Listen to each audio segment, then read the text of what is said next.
Les chaînes de valeur sont des réseaux d'acteurs exploitant des ressources naturelles et les transforment à travers un certain nombre d'étapes et de processus en produits finis et services consommés par la société. À chacune de ces étapes, les acteurs impliqués sont plus ou moins efficaces en termes d'utilisation de leurs ressources humaines, machines et matières. Cette efficacité est généralement liée aux limites des processus organisationnels et industriels en place chez ces acteurs. Par exemple, les procédés industriels produisent parfois des résidus ou des sous-produits non désirés pour lesquels il n'y a pas toujours d'application directe évidente. Cela est parfois inhérent à la nature du procédé industriel, comme par exemple les boues de traitement des eaux usées ou les cendres de combustion.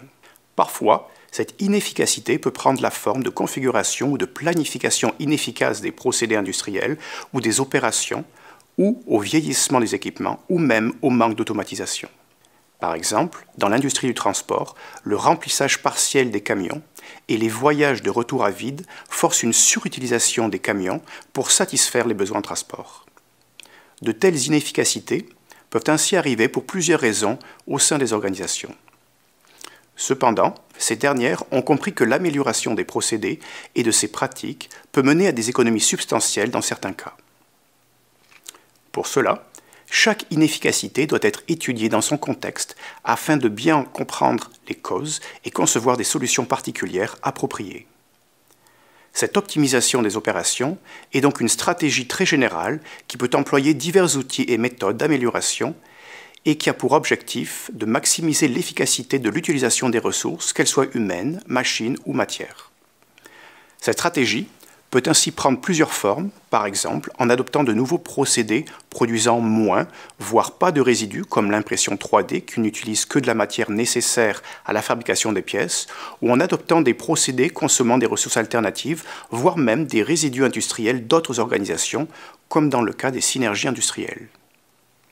Cette stratégie peut aussi passer par l'adoption de machines modernes, efficaces ou d'équipements particuliers conçus spécifiquement pour minimiser ces inefficacités. Pensez par exemple à votre lave-vaisselle conçu spécifiquement pour consommer moins d'eau et d'énergie pour un niveau de propreté équivalent. Pensez aussi aux de chaleur industrielle permettant de récupérer la chaleur résiduelle des procédés industriels produisant de la chaleur ou ayant besoin d'être refroidis, ou d'autres procédés industriels comme le séchage dans lesquels de grandes quantités d'énergie sont utilisées et dissipées sous forme de vapeur. L'optimisation des opérations peut aussi passer par le développement et l'adoption de configurations efficaces de procédures opératoires standardisées. Par exemple, lorsqu'un procédé industriel utilise des produits consommables comme des produits lubrifiants ou refroidissants, l'optimisation des procédures opératoires consiste à changer les processus de manière à utiliser les quantités minimum de consommables qui sont nécessaires pour faire l'opération. L'optimisation des opérations peut aussi prendre la forme d'une meilleure planification de l'utilisation des ressources humaines, machines ou matières. Cette planification optimale des ressources consiste à prendre des décisions efficaces concernant le choix et l'ordonnancement des opérations à faire sur un certain horizon de temps, mais aussi concernant l'affectation des ressources pour faire ces opérations. Cette planification optimale des ressources utilise généralement des outils d'optimisation mathématique, voire de simulation des opérations. Par exemple, dans l'industrie du transport, cette optimisation des opérations inclut le remplissage optimal des camions, la définition de routes optimales de transport et l'utilisation optimale de différents modes de transport comme le train, le navire, la route, dans un contexte de multimodalité. Cette forme d'optimisation des opérations peut aussi impliquer l'adoption et l'utilisation de technologies avancées d'intelligence artificielle, de valorisation des données et de connectivité comme l'Internet des objets associés à la 4e révolution industrielle.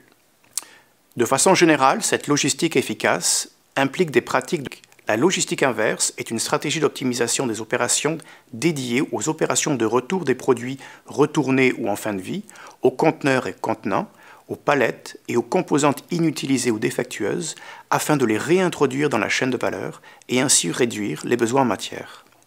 Ces stratégies de logistique inverse ont un impact significatif sur les modèles d'affaires des entreprises et impliquent souvent une refonte en profondeur des processus d'affaires. En conclusion, l'optimisation des opérations peut ainsi prendre de nombreuses formes et avoir un impact plus ou moins profond sur les entreprises et leurs relations avec leur milieu d'affaires. Les opportunités sont ainsi souvent significatives et les efforts à mettre en œuvre sont à la hauteur des retombées et bénéfices.